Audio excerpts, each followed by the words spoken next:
Hello mga sangkay mga kalingap! Welcome back to my channel. Kumusta? Kumusta kayong lahat? For today's video, meron lamang tayong pag-uusapan, no? Mga bagay-bagay na mga nangyayari, no? Sa aking thumbnail dyan, no? May nagwagi ba? Sino ang nagwagi? Pero bagong lahat, shoutout muna kay Kuya Val, kay Ate na kay Kalinga Prab. Sa inyong lahat na patuloy na sumusuporta at nagmamahal kay Sangkay, mega love shoutout. So, sa ating pag-usapan, unahan ko lamang po kayo. No?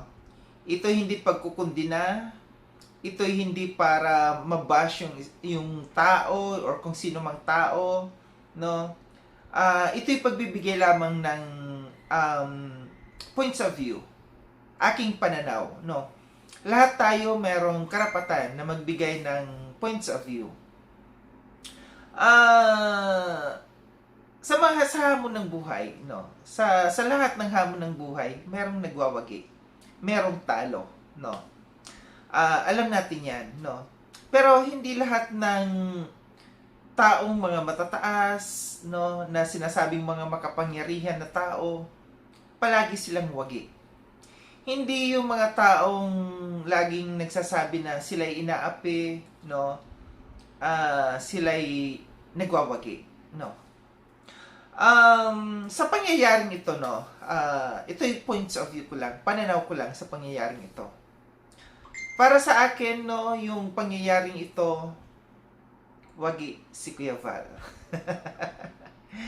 Congratulations, Kuya Val. Wagi ka pa rin. Ikaw pa rin talaga ang number one na hinahangaan ko, no? Ito'y base sa aking opinion, no? Obserbasyon. Sa nangyari kanina, no, alam nyo na kung sa lahat ng mga taong nagrereklamo, hindi lahat pinapanigan, hindi sinasang-ayunan. Pero sa nangyari kanina, no, sa aking pananaw, minsan kasi yung halimbawa may nagreklamo, tapos sila yung papanigan, yung nirereklamo, karamihan dyan, mostly talaga dyan, iba yung tingin, no? Iba yung tingin sa kanila, sila yung nahusgahan, no? Parang wala silang karapatan na magbitaw ng boses, no? Pero sa pangyayaring ito sa aking tingin, no, kanina, mas nanaig ang boses ni Kuya Val, no? Mas nanalo siya kasi iginiit niya yung kanyang karapatan, no? Yung kanyang kagustuhan na doon magharap sa tamang lugar. Kasi alam natin na no, na yung lugar na yon na pinuntahan kanina, hindi kasi yun yung tamang lugar. Hindi ko sa minamaliit yun, no. Hindi ko sa minamaliit, kundi umano tayo sa tamang proseso. Dumaan tayo sa tamang proseso. Doon tayo sa legal. Doon tayo yung both sides pakikinggan. Doon tayo kung saan hihimay-himayin ang bawat sasabihin ng complainant ng inireklamo, no? Hindi pwede yung complainant lamang ang pakikinggan, no? Hindi pwedeng hindi natin pakinggan yung ang inireklamo, no? Kasi maiksi ang oras eh. Maiksi ang oras diyan, may time limit, no? Hindi talaga may himay-himay ang bawat isa, no? Hindi pwedeng humaba, no, na para pag-aralang mabuti. O sino bang tama dito? Ano bang nangyari? Ano bang umpisa dito? Ano ba ang... Kasi alam natin sa interview kanina, parang kulang sa interview. Kumbaga, yung nag-interview, wala siyang ganong knowledge talaga. Paano nag-ugat ang lahat? Diba? Kaya tama lang yung sinabi ni Kuya Val, yung iginiit ni Kuya Val, na doon tayo magharap. Doon tayo sa tamang lugar, no? Na kung saan mayroong taong makikinig sa atin, doon natin mailalatag, mayroon tayong mahabang oras na mailalatag natin kabilaan, nagrereklamo at saka nirereklamo, na ilalatag mo yung side mo, mailalatag ko rin ang side ko. And mahabang oras na para pag-aralan ano ang nangyari. Saan nagsimula ang lahat? Di ba? Kasi sa totoo lang kanina, yung nag-interview, bulag siya. Bulag siya. So, ang kanyang nalalaman lamang yung side ng complainant. No?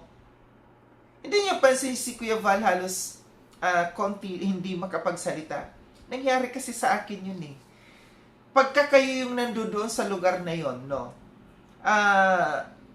Hindi nyo mailalabas yung sa side ninyo. Gustuhin mo man ipaliwanag ang punot dulo, hindi mo maipaliwanag kasi kulang ng oras. No?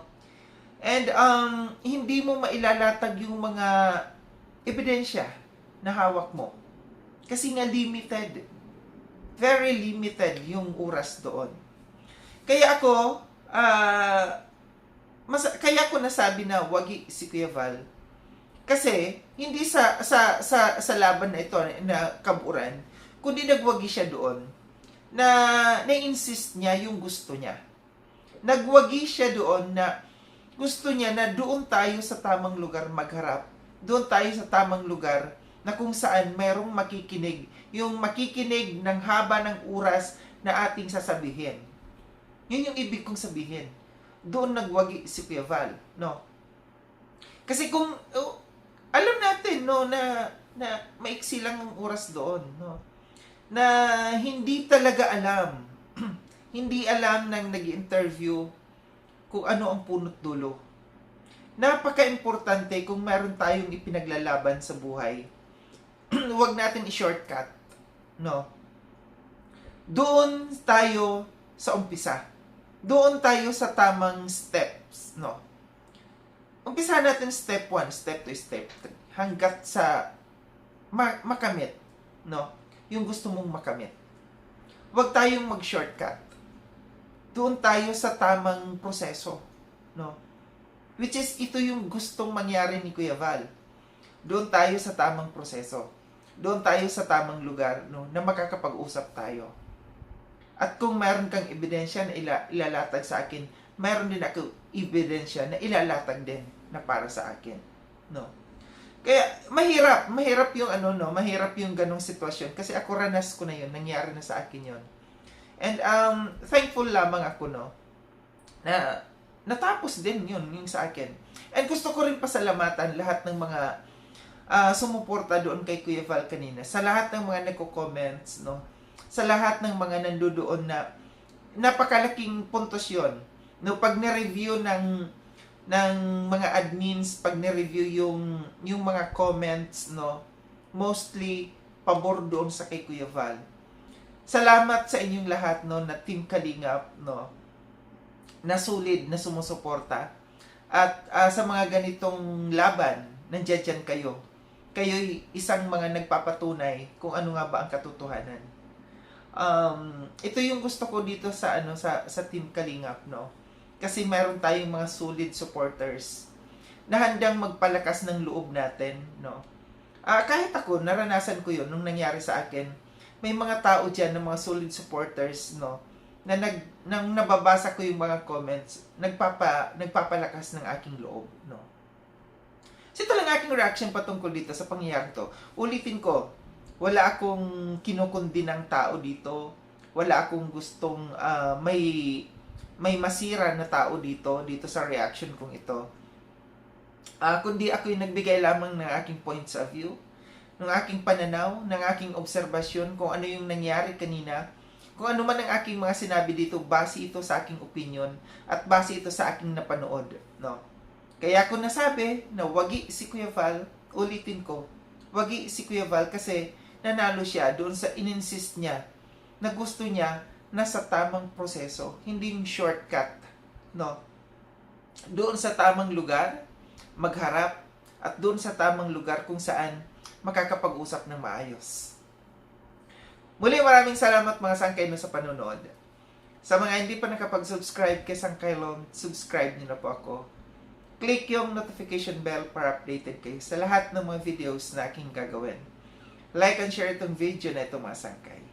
Kita-kits tayo ulit sa susunod na video na aking gagawin. Ingat kayo sa ang dako ng muduman kinaroroon. Paalam na mga sakay mga kalingap, paalam.